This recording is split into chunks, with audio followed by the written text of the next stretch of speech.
राधे। जय श्री राधे। जय श्री राधे। तो मैं ज़्यादातर गर्ल्स के ऊपर लिखती हूँ, अपने ऊपर लिखती हूँ, जो आसपास होता है बिल्कुल मैम, स्वागत है। उसी के लिए मैंने एक लिखा था। मतलब आजकल सरकारी नौकरी वालों को पता है कैसे क्या होते हैं, कितना मांगते हैं, तो उसी को लेकर के थोड़ा सा लिखा है। मुझे मोहब्बत है खुद से, मुझे मोहब्बत है खुद से, तुम अपनी मोहब्बत अपने पास रखो। मैं तो हो गई कामयाब नाम और शोहरत कमाने में, मैं तो हो गई कामयाब नाम और शोहरत कमाने में, अपने कमाए पैसों से अपना महल बनवाने में। तुम कल भी हाथ फैलाते थे, आगे भी फैलाओगे। तुम कल भी हाथ फैलाते थे, आगे भी फैलाओगे। यही करते हो और यही करते रहो, रह जाओगे। यही करते हो और यही करते रह जाओगे। तुम तो खरीदे जा चुके हो।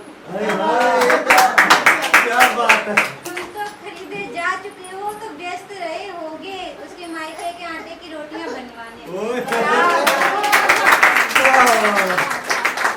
अब बॉयज जो आजकल बहुत मेहनत करते हैं, हमारे आप सब लोग, उनके लिए मैं जब कमाने नहीं संतुलन नहीं, ये रियलिटी है। बॉयज बहुत मेहनत करते हैं। मर्द जब कमाने निकलता है, मर्द जब कमाने निकलता है तो जमाने के जाने कितने दर्दों से गुजरता है। मर्द जब कमाने निकलता है तो जमाने के जाने कितने दर्दों से गुजरता है। होता है सुबह से शाम तक कमाना उसका, होता है सुबह से शाम तक कमाना उसका, तब जाके घर में चूल्हा जलता है।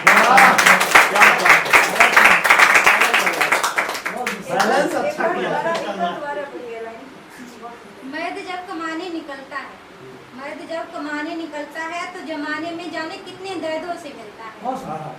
होता है सुबह से शाम तक जब कमाना उसका, होता है सुबह से शाम तक कमाना उसका, तब जाके घर में चूल्हा जलता है। जवानी से बुढ़ापा कमाने में निकलता है।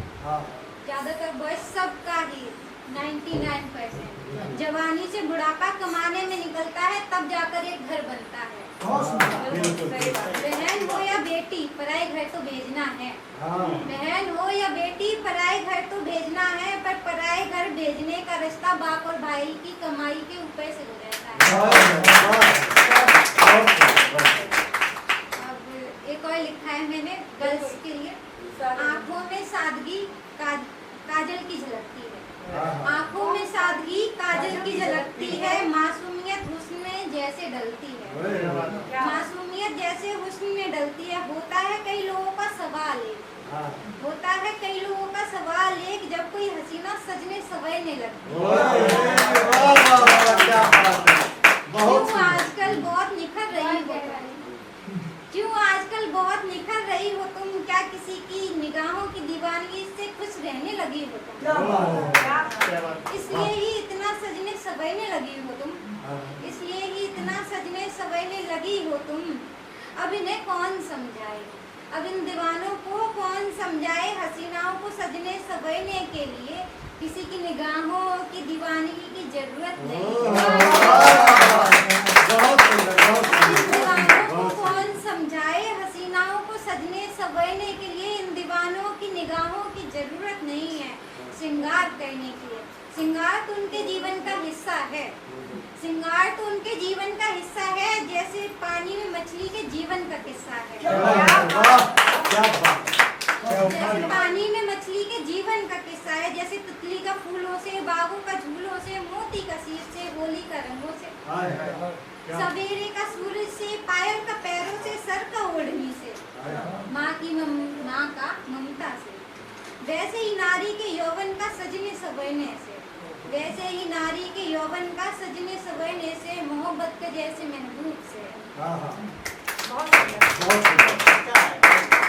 हम नारियों को सजने का हक ठीक वैसे ही है, हम नारियों को सजने सवरने का हक ठीक वैसे ही हमारे जन्म से है, क्योंकि नारी श्रृंगार बिन अधूरी है, नारी श्रृंगार बिन अधूरी है। जैसे कविता कवित्री बन रहती है, जैसे माँ पार्वती जब तक शिव से न मिली थी, जैसे माँ पार्वती जब तक शिव से न मिली थी तो अधूरी थी, ठीक वैसे ही नारी भी श्रृंगार के बिन हमेशा अधूरी है, नारी भी श्रृंगार बिन अधूरी है।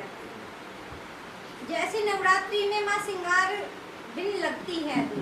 जैसे नवरात्रि में माँ श्रृंगार में लगती है अधूरी, कन्या पूजन बिन कन्याओं के है अधूरा, कन्या पूजन बिन कन्याओं के है अधूरा, इसलिए है नारी को पूरा होने का हक है बनता, इसलिए नारी को पूरा होने का हक है बनता, क्योंकि श्रृंगार तो उसके जीवन का एक हिस्सा है, क्योंकि श्रृंगार तो उसके जीवन का एक हिस्सा है, श्रृंगार नहीं तो हर नारी का जीवन अधूरा है। बहुत सुंदर। धन्यवाद।